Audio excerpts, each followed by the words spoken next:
Welcome to the Positive Thread podcast. I'm Heather McConochie, registered nurse turned nutrition and mindset coach, podcast host, and inspirational speaker. I have a passion for empowering millennial women because, well, I'm the oldest of the millennials. Think of me like your big millennial sister, here to help you avoid all the mistakes that I made along the way and inspire you to dream big and achieve your goals.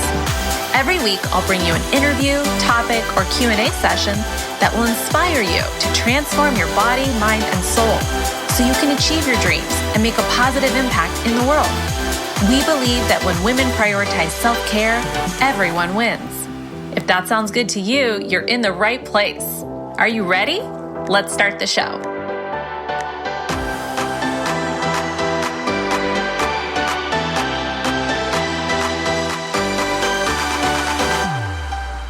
Welcome to today's episode. I thought we would do a Coping with COVID Pandemic Life Fall Edition episode.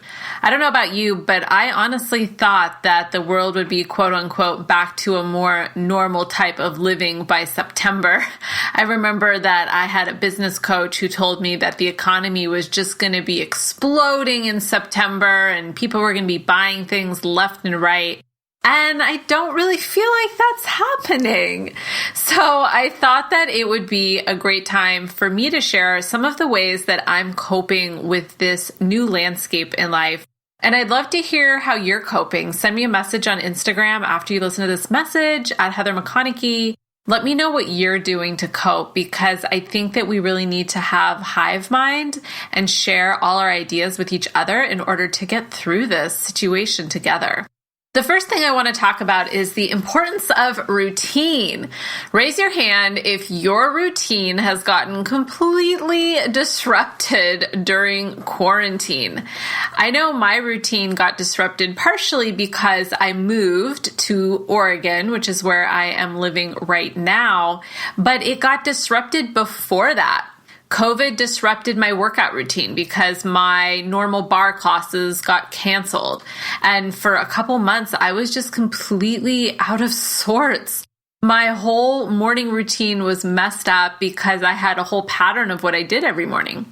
A lot of us, our routines have been dramatically shifted by COVID life, and we're having to find and scramble a new way to be in our daily lives. Routine is really important.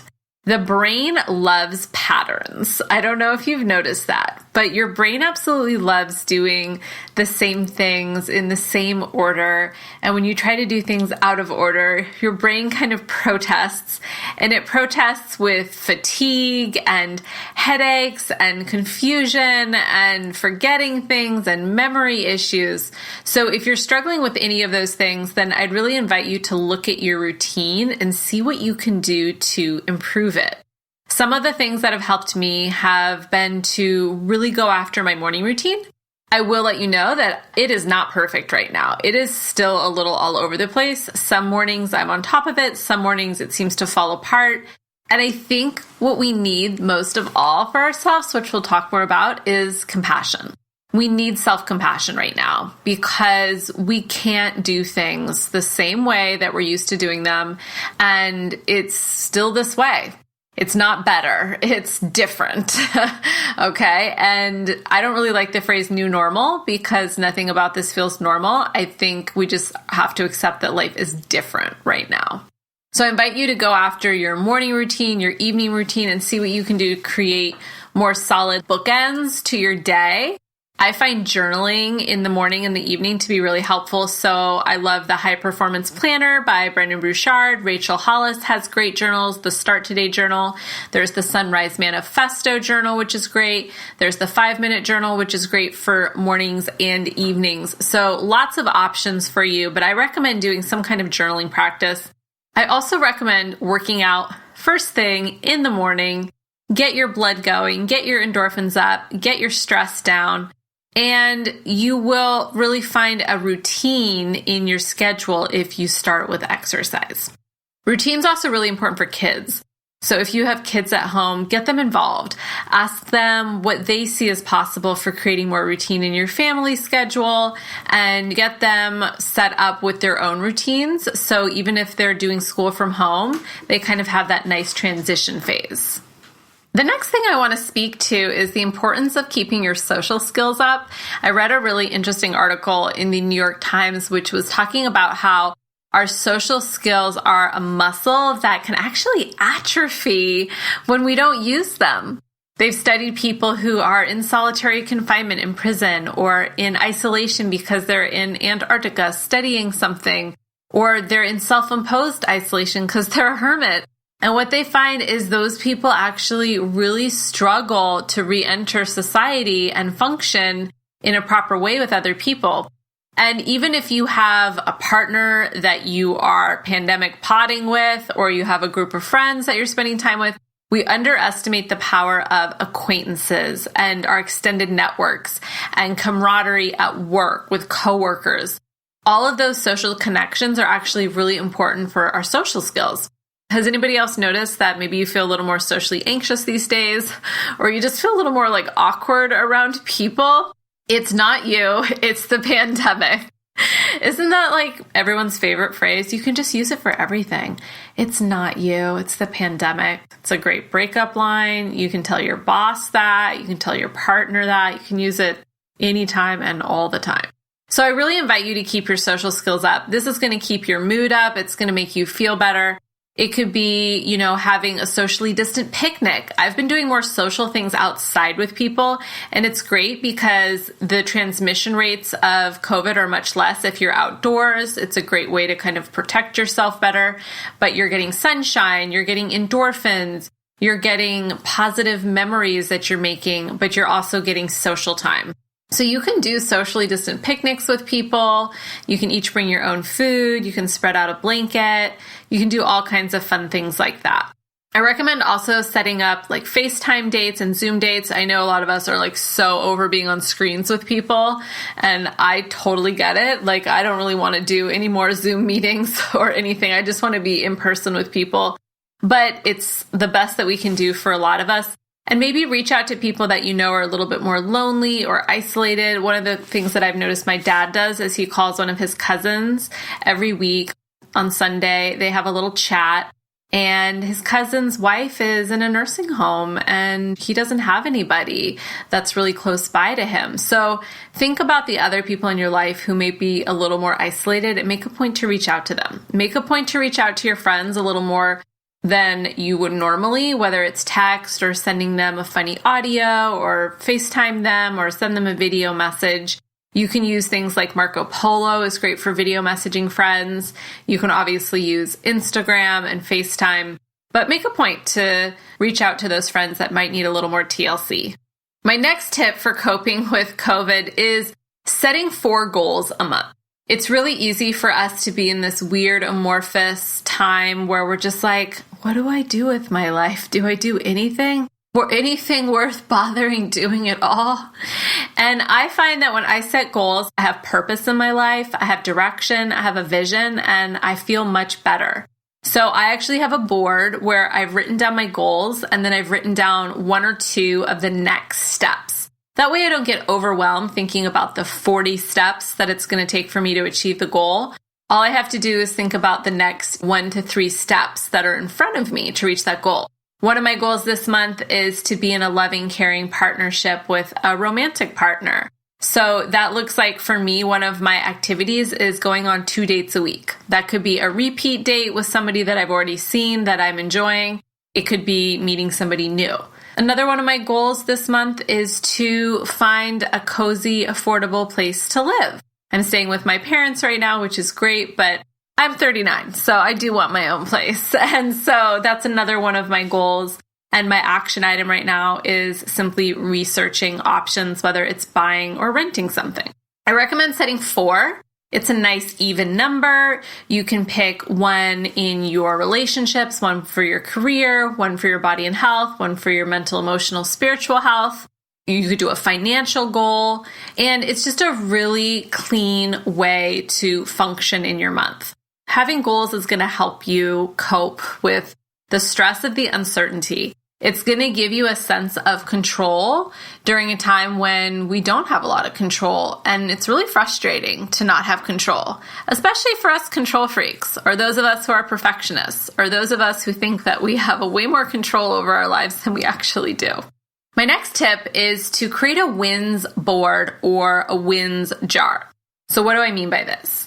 It's so easy to focus on the negative right now with COVID. Like, I have to wear a mask to the gym, and I can't go out and sit at a restaurant and have dinner with my friends, or the campsites are closed in my state, or I've been, furloughed from my job and I'm not making money, or I haven't seen my friends in months, or this trip got canceled. So easy to focus on the negatives. So one of the things that I've been doing is creating a cork board in my office where I actually write down wins on little pieces of paper and then I stick them on the board. So what I'm doing is I have last month's wins because I want to accumulate wins for months at a time. So I have one square of the board dedicated to last month's wins. So I wrote down wins in my personal life, like I went on a date with a really great guy. I wrote about my business wins. I wrote about friends that I've reconnected with. And then I have a wins section for this month. Anytime I have a win, even if it's something small, I put it on a little piece of paper, I write it out, and I stick it on that board. Now, another thing you could do is get a jar, kind of like a big mason jar or a bowl or any kind of, receptacle device. And you can write your wins down and fold them into little pieces of paper and then throw them in the jar. Now, the reason I like this idea is because you can actually store these jars in your house and in your office, and you could have a jar for every single month of the year. You could also consolidate, so you could have wins for, January through March for each quarter, something like that. So you just have 4 jars. But you write the wins on little pieces of paper, you stick them in the jar, and if you're having a bad day, if you're frustrated, if you're feeling stuck, if you're upset, pull out your win jar and reach in there and read all the wins. Take them all out, spread them out, and read them. And you're going to be struck with how many blessings you have in your life, how much you have to be grateful for, small things, big things. And this has been making a huge difference in my mindset right now. Next thing is I recommend you find new communities. So yes, we might not be able to socialize as much as we used to or have the same types of connections, but this is a great time to connect to new communities, whether it's virtually or in person. So for example, I've made a point to reach out to new people on Instagram that are doing things that I think are cool. Like I've been really into thrifting and fashion and putting outfits together recently. So I've been reaching out to more fashion stylist type people on Instagram and saying, hey, do you want to do an Instagram live? Because that's great for them. They want to expose themselves to new people, but it's just fun for me too, and fun for my audience. And it's a way for me to connect to new people and build my network. Another thing I'm doing is I'm now going to Orange Theory for fitness classes. And, everyone's more reserved and everyone's wearing a mask, so it's hard to kind of get to know people. But slowly but surely, I'm making a few new connections. And I'll tell you what, just even knowing one new human's name, gosh, I never thought I would say this, but it's so delightful to just be like, oh, I met Seth, my instructor at Orange Theory, or Marcelina, or now I met this new instructor at this fitness class. So make a point to try to find some new communities. Do it in a way that respects your risk tolerance and your family's risk tolerance for meeting new people, but don't feel like you can't make new connections at all right now. I think there's a way through being responsible for limiting our exposure to people, but also maintaining our social networks, which are also really important for our health and well-being. Lastly, I want to leave you with this. We need to really practice self-compassion and accepting what is. I'm reading this book right now, and it's called Self-Compassion. It's by Kristen Neff, I believe the author's name is. And it's an excellent book. I highly recommend that you read it. And, suffering, she says, is pain times resistance. So pain is unavoidable. We're all experiencing different pain points in our lives right now, whether it's economically, socially, emotionally, mentally, in our careers. We're experiencing pain, but we don't have to suffer. We can accept what is. We can accept the state of reality and the state of the world as it is and work to make it better and work to improve things. But resisting what's so doesn't help. Resisting that I have to wear a mask to my fitness classes doesn't make me feel better. Accepting that I have to wear a mask and then going to new fitness classes and getting my attention off that I'm wearing a mask and that, oh, I'm in this new fitness class that's challenging, that's a lot more beneficial to my life. And that's going to help me come out of the pandemic in a growth mindset and having grown during this time, as opposed to stagnating, atrophying, feeling sorry for myself, having a pity party, and going backwards. So I really recommend that you practice compassion for others and yourself. You know, the other day I was outside Trader Joe's and I saw this couple without masks arguing with the managers of Trader Joe's. I don't know what the big deal was, why they couldn't just throw on a mask and walk in the store to get what they needed, but they seemed adamant about not wearing a mask and they weren't being allowed in the store. And, you know, I wanted to just be like so annoyed with these people. Like, get over yourselves. Like, everyone else is in a mask. These people are waiting politely in a line to get in the store.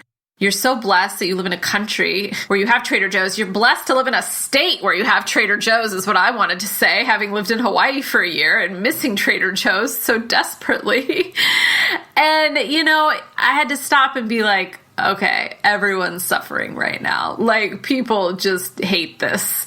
And having compassion for those people, even though, like, I didn't super like them in the moment, you know, that's ultimately going to soften my heart for other people, and it's going to make me a more loving person towards myself and others. So I really recommend that you practice self-compassion for yourself and others right now. Practice being gentle and tender and kind with yourself, and this too shall pass. I hope you found this episode helpful. Please message me on Instagram at Heather McConochie. Let me know how you're coping, and if there's anything I can do to support you during this time, send me a message and let me know. Here to help you cope during this very challenging time.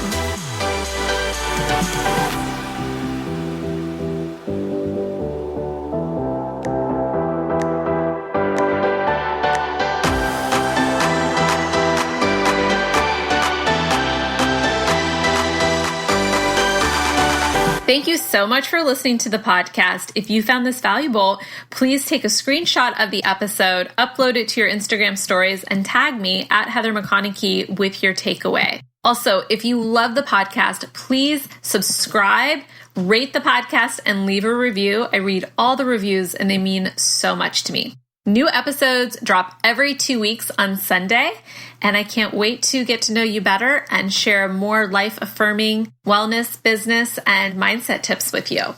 Talk to you in 2 weeks.